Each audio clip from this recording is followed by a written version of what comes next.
On Christmas Day 1870, the fanciest restaurant in Paris printed a special holiday menu. The starter, stuffed donkey's head. The soup, elephant consommé. The main course options included roast camel, kangaroo stew, and, I'm reading this correctly, cat, garnished with rats. And across the top, where a menu normally says Merry Christmas, this one proudly announced, Day 99 of the siege. 5 seconds. Subscribe, like, share with one curious friend. Done? Legend. Back to the story. Now, before you judge Paris, your kitchen currently holds about 3 or 4 days of food. That's not an insult, that's the design. The supermarket is the pantry, and the supermarket is refilled by an endless river of trucks. Stop the trucks, and within 3 weeks, it's you, a leather belt, and some very creative thinking. So today, what people actually ate when the food ran out. The genius, the gross, the heartbreaking, and one twist you are not ready for. Some of this ends up on your favorite restaurant's menu. So how does the food capital of the world end up garnishing cat with rats? September 1870, the Prussian army surrounds Paris and simply stops. No assault, just a ring of steel around 2 million people and a schedule. Paris, being Paris, was confident. The city had livestock, grain, and unshakable culinary pride.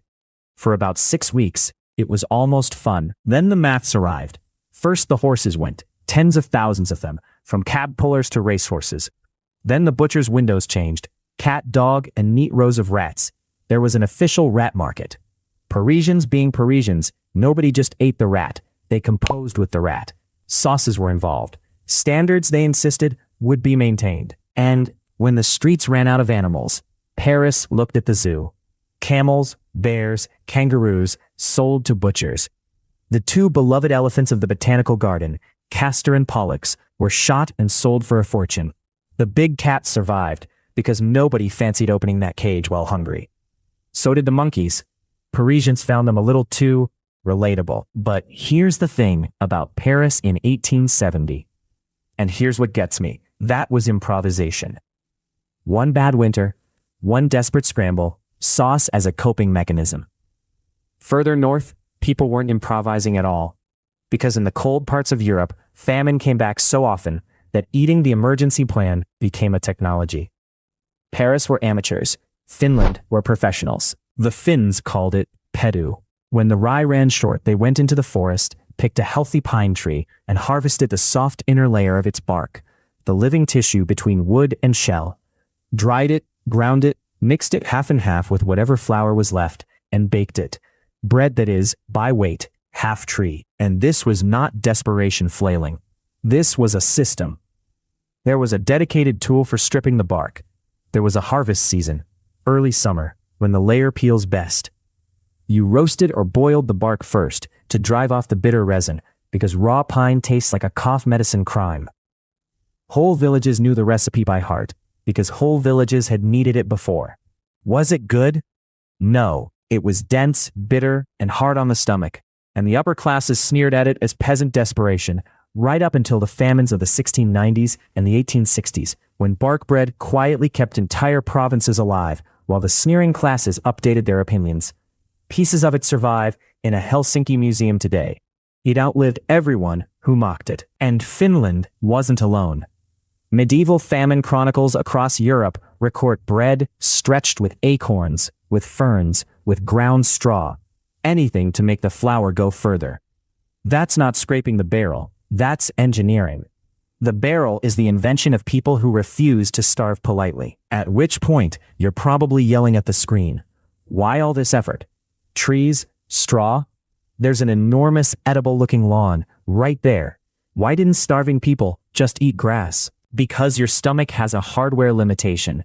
Grass is mostly cellulose, and humans simply cannot digest cellulose. We don't have the equipment. A cow does. A 4-chambered fermentation tank, staffed by billions of microbes, processing every mouthful for days. You have one modest acid bag and some optimism. Eat grass and it fills you up, passes through, and feeds you almost nothing. Full stomach, empty body. And that trap, full stomach, empty body, has a darker version. In Chinese famines, people ate a soft white clay they called guanyin soil. An official in Shanxi recorded it during the famine of 1628. The hungry digging earth to quiet their stomachs. Clay fills. Clay silences the hunger. Clay gives you nothing at all, and enough of it can block the gut and kill. It made the hunger quiet. Which brings us to the strangest trap in this whole story. Because clay, at least, is honest. Nobody thinks dirt is dinner. In Australia, in 1861, two famous explorers met a food that lies, a food that promises everything, tastes like survival, and takes more than it gives. Robert Burke and William Wills had just crossed the entire Australian continent, south to north, a legendary feat. The return leg went catastrophically wrong, and they ended up stranded on a dry creek bed in the outback, starving, watching the local Yandrawanda people do something miraculous: thrive. The Yandrawanda ate cakes made from a water fern called nardu. They gathered nardu, ground it, ate it, plenty of it, and they kept getting weaker. Weaker while eating. Wills wrote it down in his journal with genuine bafflement. The food was abundant, their bellies were full, and their legs were failing. It made no sense. Here's what they couldn't have known. Nardu contains an enzyme called thiominase, a molecular shredder for vitamin B1. Prepared wrong, every serving actively destroys the vitamin your nerves and heart run on, which means nardu eaten raw isn't just empty calories, it's an anti-food. The more they ate, the faster they starved. Now, here's the twist that gets me. The Yandrawanda weren't lucky, they were chemists. Their preparation, roasting the spore cases, grinding them, washing the flour through with water, neutralizes the enzyme. That's a food safety protocol, refined over generations for a poison nobody could see. Burke and Wills didn't die surrounded by food. They died surrounded by chemistry they hadn't learned. And the proof is the third man. John King, the expedition survivor, was taken in by the Yandrawanda, who fed him properly prepared nardu and fish until rescue arrived months later. He lived because they shared the one thing that actually mattered. The food was never the technology. The knowledge was the technology. Okay, that was heavy. Let's lighten the mood and eat some shoes. 1821, British naval officer John Franklin is trekking back across the Canadian Arctic, having spectacularly outrun his supplies. His party scrapes lichen off rocks, a delicacy the French traders called tripe de roche, rock guts, which tells you everything. And when even that ran out, they boiled their spare boots and ate the leather. Back in London, this made Franklin a celebrity, the man who ate his boots. Which raises a question we'll answer in a minute. Why is it always leather? That image, the frozen explorer, solemnly dining on footwear, sank so deep into popular memory that a century ago it became one of cinema's most famous scenes. Charlie Chaplin in The Gold Rush, boiling his boot and eating the laces like spaghetti, inspired by true accounts of snowbound pioneers eating their moccasins. Fun fact, the prop boot was made of licorice. The scene took around 63 takes over 3 days, and Chaplin ate his way through some 20 candy boots. He reportedly did not feel well afterwards.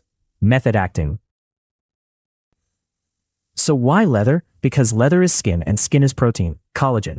Boil it long enough and it surrenders a thin, grim gelatin broth. Actual calories, technically. 0 stars. Would not recommend, but your boots are, nutritionally speaking, the worst soup you already own. Starting people didn't eat leather out of madness. They ate it because it's the last edible thing in the house. Now for the strangest national famine food of the 20th century. It's the winter of 1944, the last winter of the war, and the Netherlands is about to eat its most famous export. The occupied Western Netherlands was cut off, food shipments blocked, canals frozen solid, city rations collapsing. And in the middle of the crisis sat the national tulip stockpile. Millions of bulbs, unplantable, unsellable. A tulip bulb is a storage organ, a little underground pantry of starch. So official recipes went out: tulip bulb soup, tulip bulb mash, grind the bulbs into flour, bake tulip bread, an entire nation eating its garden. One of the teenagers who lived through that winter on tulip bulb flour and nettles later described it for the rest of her life. The hunger, the bread, all of it. Her name was Audrey Hepburn. 10 years after eating flower bulbs to survive, she was the most famous face in Hollywood. History does not do foreshadowing more elegantly than that. But let's be honest about that winter. The tulips helped, and they were not enough. Roughly 20,000 people didn't see the spring. The bulbs bought time, they couldn't buy enough of it, and one besieged city, further east, had already learned that same lesson on a scale that's genuinely hard to hold in your head. This next part, no jokes. Leningrad was blockaded for almost 900 days. In the worst winter, 1941-42, the civilian bread ration fell to 125 grams a day.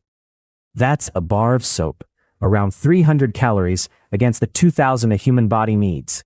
One slice and a bit of bread per person per day in a minus 30-degree winter. And calling it bread is generous. The surviving recipes read like an apology. Defective rye flour, roughly half. Then cellulose, bran, press cake, malt, even the dust of wallpaper paste. Bread that was part tree, part wall. People queued for it in the dark and the cold, boiled leather belts into jelly, and shared what there was. And the city held. For 872 days, it held. That's the bottom of this story. The absolute floor of what food can mean and still count. So let's climb back up. Because I promised you a twist at the start. That this list, the bark, the bulbs, the sea bugs, and street snacks of the starving, doesn't end in a museum. It ends on a menu. Exhibit A, lobster. In colonial New England, lobster was so obscenely abundant it washed up on beaches in drifts, and people plowed it into fields as fertilizer. It was cheap protein with an image problem, the cockroach of the sea. You've maybe heard the famous story that servants had contracts limiting lobster to twice a week. Historians have hunted for one of those contracts. They've never found a single one. The story's a myth, but the fertilizer part is true, and honestly, it's worse. Then came railroads, canning, and marketing. And the cockroach of the sea got a publicity team. Fresh lobster reached inland cities as an exotic coastal delicacy. Prices climbed. And within a couple of generations, the fertilizer was wearing a bib in a restaurant. Same animal, same clause, new story. Exhibit B, oysters. In Dickens's London, poor people's street food, piled cheap on every corner. He literally wrote, "Poverty and oysters always seem to go together." Exhibit C, in Korea, acorns ground and set into a wobbly jelly called dotorimuk, a famine food that outlived the famine and now sits happily on restaurant tables. And that Finnish bark bread? You can now buy it from artisan Nordic bakeries as a health food at health food prices. See the pattern? Famine food was never a category of food. It was a category of status. The moment the desperation fades and the supply tightens, yesterday's survival ration is rebranded as heritage, as delicacy, as $40 a plate. Scarcity isn't the opposite of luxury. Scarcity is the recipe for it. Which is why that Paris menu from the top of this story deserves a second look. Elephant consommé, cat with rats, served on white linen with a wine pairing. It looks like civilization collapsing. It's actually the opposite. It's the most human document imaginable. People staring straight at the void and responding with garnish. We don't just survive, we plate. So here's the thought to walk away with. The line between a delicacy and a disaster ration is thinner than the menu card it's printed on. And half the luxuries on that card are just hard times with better lighting. The next time someone calls a food fancy, remember somewhere back down the line, somebody ate it because there was nothing else. Then they survived, and their grandchildren charged you for it. And if this is what people ate when everything went wrong, wait until you see what they ate when everything went right. Because the normal medieval dinner, the everyday one, was a single bowl of the same thing, essentially forever. And that story is somehow stranger than the shoe soup. It's on your screen right now. What did medieval peasants actually eat?